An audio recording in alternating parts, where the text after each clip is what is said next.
샬롬, 2023년 8월 17일 목요일입니다. 기도하겠습니다. 주님, 오늘도 주의 말씀으로 하루를 시작합니다.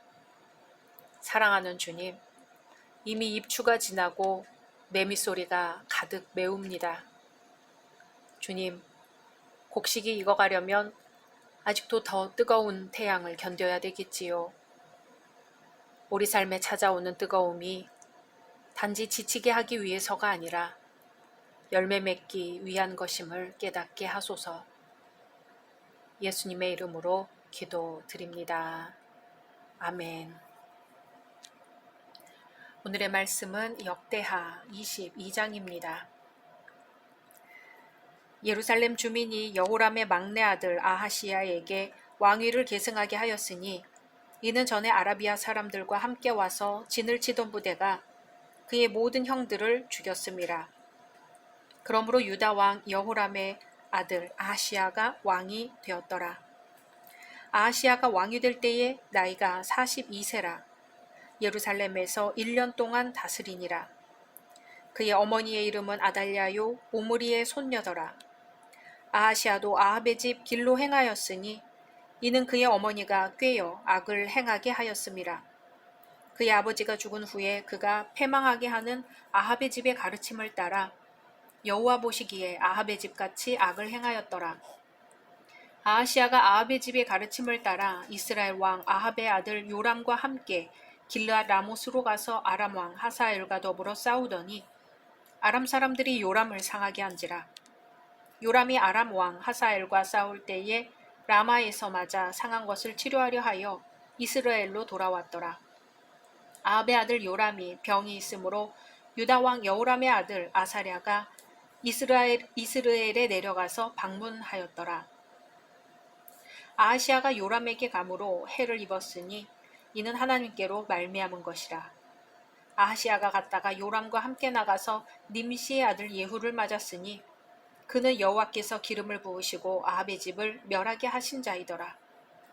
예후로 하여금 아합의 집을 심판하게 하실 때에 유다 방백들과 아하시아의 형제들의 아들들 곧 아하시아를 섬기는 자들을 만나서 죽였고 아하시아는 사마리아에 숨었더니 예후가 찾음에 무리가 그를 예후에게로 잡아가서 죽이고 이르기를 그는 전심으로 여호와를 구하던 여호사밧의 아들이라 하고 장사하였더라. 이에 아하시아의 집이 약하여 왕위를 힘으로 지키지 못하게 되니라. 아하시아의 어머니 아달랴가 자기의 아들이 죽은 것을 보고 일어나 유다 집의 왕국의 씨를 모두 진멸하였으나 왕의 딸 여호사밧이 아하시아의 아들 요아스를 왕자들이 죽임을 당하는 중에서 몰래 빼내어 그와 그의 유모를 침실에 숨겨 아달랴를 피하게 하였으므로 아달랴가 그를 죽이지 못하였더라. 여호사브앗은 여호람 왕의 딸이요 아하시아의 누이요 제사장 여호야다의 아내이더라. 요아스가 그들과 함께 하나님의 전에 6년을 숨어 있는 동안에 아달랴가 나라를 다스렸더라. 아멘. 자녀들은 부모의 영향을 절대적으로 받습니다. 아하시아는 남유다의 5대 왕 여호람의 막내 아들입니다. 그의 어머니는 우상을 섬기는 아달랴이죠. 이 아달랴 때문에 5대 왕 여호람도 망하게 되었고 6대 왕 아하시아도 망하게 되었습니다. 여호람 재위 당시 아라비아 군대들이 남유다를 침략했을 때 막내 아들 아하시아만 남고 왕자들이 다 죽임을 당했습니다.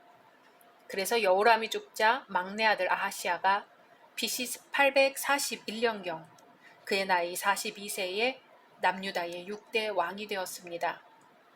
그는 그의 통치 기간 1년 만에 북이스라엘 왕 요람과 연합하여 아람을 치다가 예후에게 치명상을 입고 무깃도로 도망가서 거기서 죽임을 당했습니다. 그러면 아하시아는 어떤 사람이었을까요? 아하시아는 모친의 영향을 절대적으로 받은 왕이었습니다. 2절에 아하시아가 왕이 될 때에 나이가 42세라 예루살렘에서 1년 동안 다스리니라. 그의 어머니의 이름은 아달랴요 오므리의 손녀더라. 아멘. 아하시아의 어머니는 아달랴입니다. 아달랴는 북이스라엘의 7대 왕인 아합의 딸입니다. 아달랴는 어머니 이세벨의 영향을 많이 받았습니다. 남유다의 5대 왕 여호람과 결혼을 하여 왕비가 되었지요. 그녀의 어머니 이세벨은 악한 여자였는데 아달랴도 어머니를 닮아 잔인하고 악하였습니다. 아달랴는 하나님을 대적하고 우상을 섬기는 사람이었습니다. 이런 어머니에게 아하시아도 영향을 받아 하나님을 섬기는 대신 우상을 섬겼습니다. 3절에 아하시아도 아합의 집 길로 행하였으니 이는 그의 어머니가 꾀어 악을 행하게 하였음이라. 아멘. 모친이 아들을 꾀었습니다. 하나님을 대적하고 우상을 섬기라고 꾀었습니다. 아달랴는 자기도 나쁜 사람이었고 아들도 나쁜 사람이 되게 했습니다. 아하시아는 42세의 왕이 되었습니다. 나이가 40이 넘었으며 옳고 그름을 판단할 수 있는 나이입니다. 하지만 옳고 그름을 판단하는 지각이 없었습니다. 옳고 그름을 구별하지 못하여 악을 꾀하는 쪽으로 넘어갔습니다. 왕의 자리와 지도자의 자리에 있는 자들은 옳고 그름을 잘 판단하는 지혜가 있어야 합니다. 판단하는 지혜가 부족하면 역사의 못된 왕이 되고 마는 거지요. 나라를 잘 다스린다는 것은 쉬운 일이 아닙니다. 경제를 안정시키고 사회를 안정시키는 것도 쉬운 일이 아닙니다.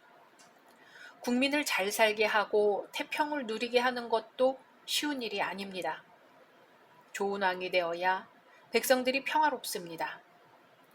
우리도 판단력과 결단력이 부족하면 넘어집니다. 하나님의 뜻이면 목숨 걸고 충성하고 하나님의 뜻이 아니면 생명을 다해 하지 말아야 합니다. 하나님이 기뻐하는 일이라면 힘들어도 행동하고 하나님이 기뻐하지 않는 일은 아무리 좋아도 하지 말아야 하는 것입니다. 빛과 어두움, 선과 악, 좋은 것과 나쁜 것, 믿음과 불신, 순종과 불순종을 분명히 구별하여 하나님이 원하시는 쪽으로 행동해야 합니다. 그래야 아하시아의 실수가 나의 실수가 되지 않습니다. 아하시아는 아합의 길을 따랐습니다. 4절에 그의 아버지가 죽은 후에 그가 패망하게 하는 아합의 집의 가르침을 따라 여호와 보시기에 아합의 집같이 악을 행하였더라. 아멘. 아합은 북이스라엘의 7대 왕으로 우상을 숭배했고 악정을 거듭했지요. 아합은 역대 왕들 가운데 가장 악명 높은 왕이었습니다. 그런데 이러한 아합의 길을 따른 것이 아하시아입니다. 도가 지나칠 정도로 우상을 섬기던 아하시아는 하나님의 벌을 받아 단명합니다.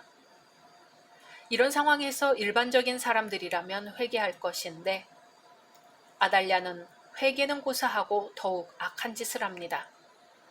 아들 아하시아가 하나님의 저주를 받아 죽자 아달랴는 자기 친아들의 죽음을 자기의 출세와 욕망 충족의 기회로 삼습니다. 아달랴는 자기 친손자들을 자기의 경쟁자로 여겨 그들을 한 사람도 빼놓지 않고 죽여 유다의 씨를 말려버리라고 하였습니다. 그러나 이처럼 무고한 자를 적으로 삼아 해치려는 자에겐 반드시 하나님의 심판이 예비되어 있다는 사실을 우리는 알아야 합니다. 예수님은 검을 가지는 자는 다 검으로 망하느니라고 하셨지요. 때문에 자신의 욕망을 채우기 위해 이웃을 해하는 일은 마땅히 성도가 배척해야 할 일입니다.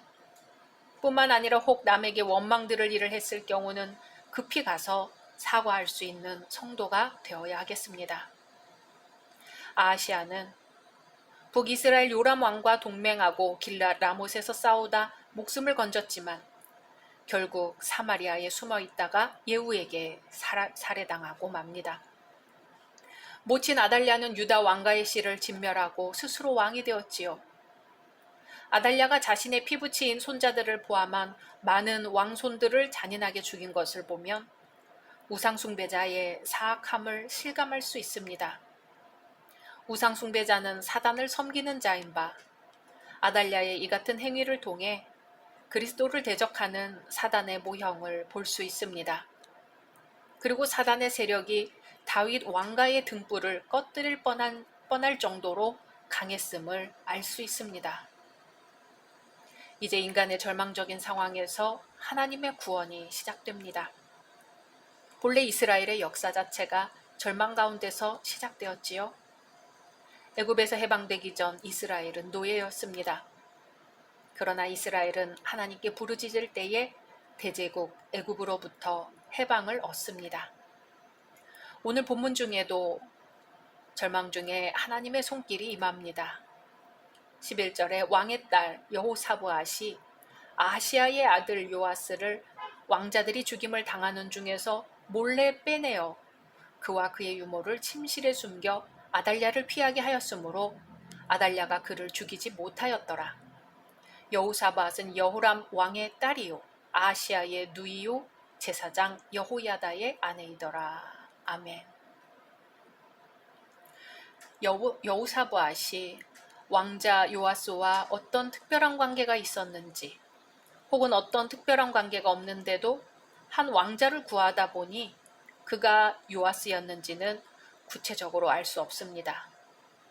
그러나 본문을 보면 몰래 빼내어 침실에 숨겼다는 것으로 모아 생명을 걸고 구해낸 것임을 알 수 있습니다. 이것은 하나님의 역사입니다. 예수 그리스도께서 우리의 생명을 구원하실 때도 이와 같이 그분의 전 생애와 생명을 다 바쳐 구원하셨습니다. 그러므로 오늘날 성도들도 생명을 구하는 일이라면 마음과 뜻과 정성을 다해야 할 것입니다. 아달랴가 유다왕의 씨를 말리려 한 것은 자기 출세를 위해 화근을 제거하려 한 것이었지만 그것은 또한 다윗의 후손에게서 메시아가 나리라고 하신 하나님의 원대한 뜻과 경륜을 무너뜨리는 행위였습니다. 아달랴가 하나님의 약속을 지키지 못하도록 다윗 가문의 씨를 진멸하려고 했으니 얼마나 악한 일을 행한 것입니까? 그러나 하나님께서는 여호사브앗을 통해 다윗의 후손을 구원하십니다. 여호사브앗은 멸망당하는 유다 왕가의 왕자 중에 한 사람이라도 구해내겠다는 선한 행위를 하였습니다. 그럼으로써 하나님의 원대한 뜻과 경륜의 맥을 이어놓는 놀라운 일을 하였습니다. 참으로 패역한 아합 왕가와 아시아를 심판한 예후와 같이 하나님으로부터 선택받은 사람이었습니다. 사랑하는 열린 성도 여러분, 어떤 길을 가고 계십니까? 내 뜻대로 가고 있습니까? 하나님의 뜻대로 가고 있습니까? 넓은 길로 가고 있습니까? 좁은 길로 가고 있습니까? 멸망의 길로 가고 있습니까? 영생의 길로 가고 있습니까? 우리는 누구를 닮아 가고 있습니까? 아시아는 악한 모친의 길을 갔습니다. 심지어 아합의 길을 갔습니다. 우리 앞에 예수의 길이 놓였습니다. 오늘 어느 쪽으로 발걸음을 옮기시겠습니까?